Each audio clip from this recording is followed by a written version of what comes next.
Cross Guild gagayahin ang Rocks Pirates. Sa recent video nga natin nabanggit ko yung possibility na yung armband ni Captain John nagtataglay ng mapa hindi lang para sa normal na kayamanan. Bagkos posibleng mapa pala ito ng mismong One Piece treasure. At surprisingly hawak pa nga rin ito ngayon ni Buggy. Pwede ngang ito ang maging advantage ni Buggy sa ibang mga emperor. Kumbaga kung yung tatlong emperor makukumpleto na ang apat na road poneglyphs at tag-iisa na lang sila ng kulang makakapunta na sila ng Laugh Tale. Itong si Buggy nga kahit wala siyang ni isang hawak na road poneglyph hawak naman niya itong mapa papunta sa mismong Laugh Tale. Pero ang magiging tanong nga dito kung sakali man at magtagpo itong apat na mga emperor sa mismong Laugh Tale kakayanin bang sumabay netong si Buggy? Kaya ba niyang patumbahin itong mga kapwa niya emperor na sila Shanks, Luffy at Blackbeard?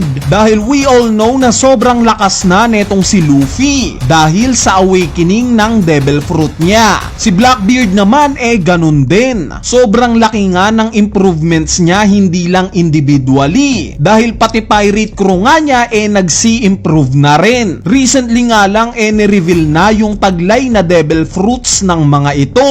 Plus may bago pa nga siyang miyembro na dating admiral ng Marines. At lastly itong si Shanks. Dahil nga sa revelations na literal palang konektado itong si Shanks sa mga Celestial Dragons at World Government mas nanliliit na nga ngayon itong si Buggy. Sakto nga at kaka-announce pa lang niya na gusto rin niyang makisali sa pagkuha ng One Piece treasure at maging hari ng mga pirata. Kaya naman sa video nga na to aalamin natin kung sino-sino pa kaya ang posibleng ma-recruit na itong si Buggy sa grupo niyang Cross Guild. Nang sa ganon in terms of pirate crew makasabay siya sa mga kapwa niya emperor. Dahil kung iisipin nyo guys itong Cross Guild nga yung parang modern day na Rocks Pirates. Kumbaga similar yung hubog ng dalawang pirate crew na to. Dahil nalaman nga natin sa recent chapters na nabuo pala itong Rocks Pirates sa pamamagitan ng Davy Back Fight. Meaning yung mga miyembro na itong Rocks Pirates talagang mga kapitan o ang pinakamalalakas sa pirate crew nila na na-acquire lang netong si Sebek dahil sa natalo niya ang mga ito individually. At kung titignan naman natin yung Cross Guild sila nga rin yung pinakamalalakas sa kanya-kanya nilang larangan. Wala ngang clear leader sa kanila.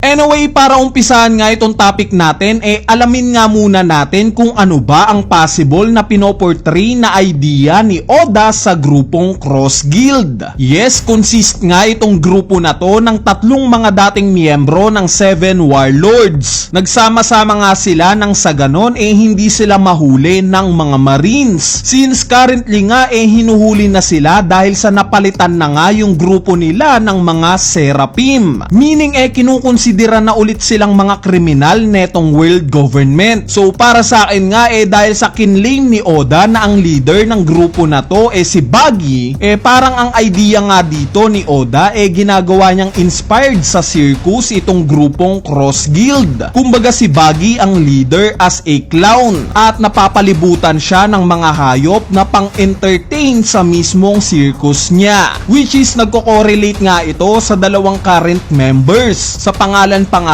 manonotice na natin to kaagad. Example si Crocodile. Literal na hayop nga itong pangalan ni Crocodile. Next si Mihawk. Literal na base nga rin sa hayop itong Hawk sa pangalan ni Mihawk. So ito nga yung magiging clue natin sa possible na sasali pa sa Cross Guild. Yung mga karakter na may relation sa hayop. Since inspired nga sa circus ni Buggy itong grupong Cross Guild. So ang unang candidate nga natin sa pwedeng sumali sa Cross Guild itong si Boa Hancock. In chapter 1059 nga napag-alaman nating sinugod ng Marines itong Amazon Lily. Ang rason para hulihin daw itong si Boa Hancock. Pero later on nga nalaman nating hindi lang pala Marines ang sumugod sa isla na to. Bagkos pati na Blackbeard Pirates sinubukan ding hulihin itong si Hancock. At dahil nga dito nagbigay ng intensyon si Hancock na nalisanin na lang itong Amazon Lily. Since oo nga naman, kung wala siya sa isla na to hindi nasusugurin pa ng mga Marines o ng kung sino man itong Amazon Lily. Para nga maging safe na rin itong mga nasasakupan niyang mga babae. Kaya naman ang magiging tanong saan kaya pupunta itong si Hancock? So possible nga na sumali siya ng Cross Guild since magbe-benefit nga ang both sides sa pag-alyansa niya sa mga ito. Madadagdagan ng malakas na miyembro itong Cross Guild at magkakaroon din ng somewhat protection itong si Hancock dahil magiging kaalyansa na nga niya itong sila Crocodile at Mihawk. Bali nagfi-fit nga rin si Hancock sa idea na circus ni Buggy itong Cross Guild since itong boa nga na pangalan ni Hancock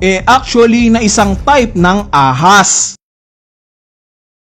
Ang sumunod naman sa listahan natin itong obvious answer na si Doflamingo. Kung pagbabasihan nga natin yung pangalan ni Doflamingo common knowledge naman na literal ngang sa flamingo kinuha ni Oda yung pangalan niya. Meaning nagfi-fit siya sa circus ni Buggy. Currently nga nasa level 6 prison ng Impel Down itong si Doflamingo. So may chance bang sadyain ng Cross Guild itong si Doflamingo sa Impel Down para lang maging kaalyansa nila ito? Yes guys, para sa akin nga merong tsansa. Since during Marineford War nga nagbigay ng intensyon si Doflamingo na gusto niyang makipag-alyansa kay Crocodile. So may history na nga silang dalawa. Plus pwede ngang double purpose yung gagawing pagsugod ng Cross Guild sa Impel Down. Dahil bukod nga ay Doflamingo pwede pa silang mag-recruit ng isa pang possible member nila dito, si Edward Weevil. During chapter 1073 nga nalaman nating natalo pala si Weevil ni Admiral Green Bull. As stated nga base kay Bakin paniguradong kinulong na daw itong anak niya. Meaning pwedeng dalawa ang mare-recruit ng Cross Guild sa Impel Down. Itong si Doflamingo at itong si Edward Weevil. Sa part nga ng pattern natin na posibleng may relation sa hayop ang susunod na magiging miyembro ng Cross Guild sa mga hindi nakakaalam itong Weevil nga isang type ng bug. Meaning pasok pa rin itong si Edward Weevil sa pattern natin.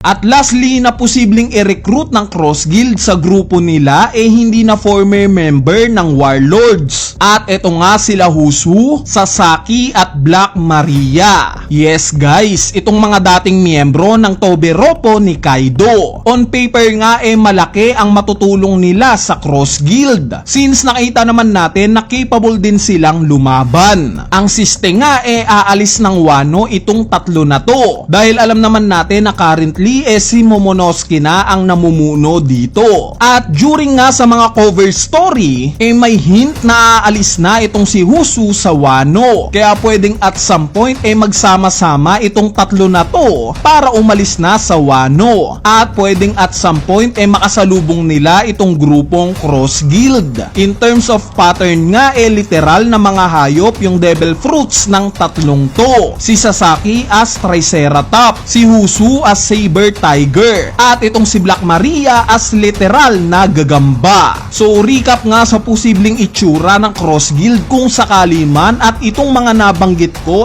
talagang magiging mga miyembro nila. Itong unang tatlong miyembro nila na sila Crocodile, Mihawk at Buggy. Nandito rin sila Boa Hancock, Edward Weevil at Doflamingo. At lastly itong dating mga miyembro ng Toberopo na sila Husu, Sasaki at Black Maria. Bali para sa inyo ba? Sino-sino sa tingin nyo ang pwede pang sumali sa grupong Cross Guild? Kung may thoughts o idea nga kayo wag na kayong mahiyang i-comment yan sa ating comment section sa ibaba para mapag-usapan natin yan. So yun lang, peace!